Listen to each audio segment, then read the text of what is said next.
Conviction without compromise, standing strong in the core beliefs of the Christian faith. Authors Norman Geisler and Rhodes, copyright 2008. We continue. Answering objections to Christ's deity. Several passages are used by critics to allege that Jesus' disciples did not believe he was God. The texts, however, are considerably taken out of context, as will become clear below. Mark 10:17. The objection is raised that if Jesus was God, why did he rebuke the rich young ruler for calling him good, saying, "Why do you call me good? No one is good except God alone." Verse 18. In response, note that Jesus never denied what the young ruler said. He merely asked a question. As was typical of Jesus, his question was engineered to probe beneath the surface of the glib statement of the young ruler. He was saying, in effect, "Do you realize what you're saying? Are you calling me God?"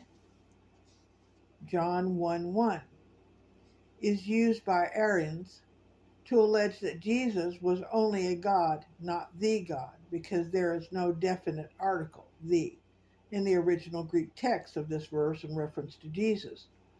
Contrary to such a view, Greek scholars tell us that when the definite article is used, it often stresses the individual, and when it is not present, it refers to the nature of the one denoted. In view of this, John 1:1 can be rendered, "And the Word was of the nature of God." Hence, the best translation is, "The Word was God." Contextually, the full deity of Christ is supported by other references in John's Gospel. See John 8:58, 10:30, and 20:28. In John 1:3, for example, we are told that Jesus created the world, which is everywhere said to be something only God can do. Isaiah 44:24. The rest of the New Testament, too, affirms the full deity of Christ. For example, Colossians 1:15 through 16, 2:9, and Titus 2:13.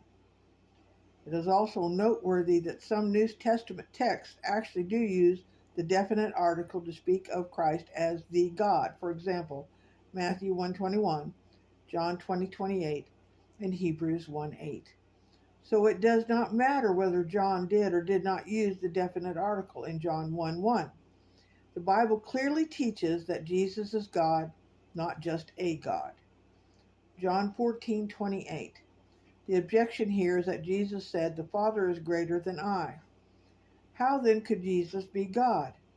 Of course, this misses the point of Jesus' total identity in the incarnate state.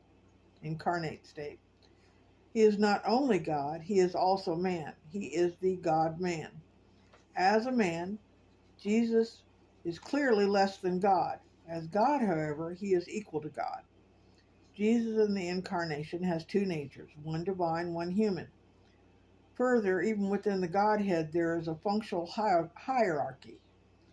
As Son, Jesus had a lesser position than the Father, even though he was equal in nature. Just as one's earthly father is greater in functions or office than his Son, even though both are equally human. Even so, the Heavenly Father is superior to the Son in office while being equal in nature. Colossians 1:15. In this verse, Paul refers to Christ as the firstborn over all creation. Some claim that this implies that Jesus was only a creature, that is, the first one born, created in the universe. Contextually, however, the verse does not mean Jesus is firstborn in creation, as if he were created, but rather the firstborn over creation, verse 15. Since he created the creation, verse 16, and he is above all things, verse 17, firstborn in this context does not mean the first one to be born, but rather the heir of all, one who is supreme over all, the creator of all things. He could not have been a created thing. Revelation 3:14. Here John refers to Christ as the beginning of the creation of God. This may sound to a casual observer like Christ was the first created being. However, Being of the creation of God refers contextually to Christ being the beginner of God's creation, not the beginning in God's creation. While the Greek word in question, arche, can mean beginning, it also carries the important active meaning of one who begins, origin, source, creator, or first cause. The English word architect is derived from the Greek term arche. We might say then that Jesus is the architect of all creation. John 1:3, Colossians 1:16, Hebrews 1:2. It is significant that the same Greek word used of the of God the Father in Revelation 21:6 through 7.